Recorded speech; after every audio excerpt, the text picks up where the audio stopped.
Yo, what's up mga boss? Tingnan nyo naman yung setup namin dito sa LXB na to.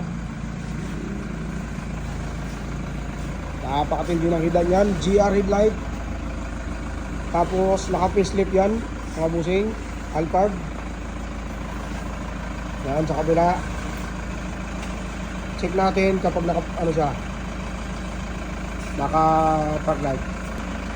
Yan mga boss, kapag side, tingnan nyo naman yung bumper kung gaano katindi.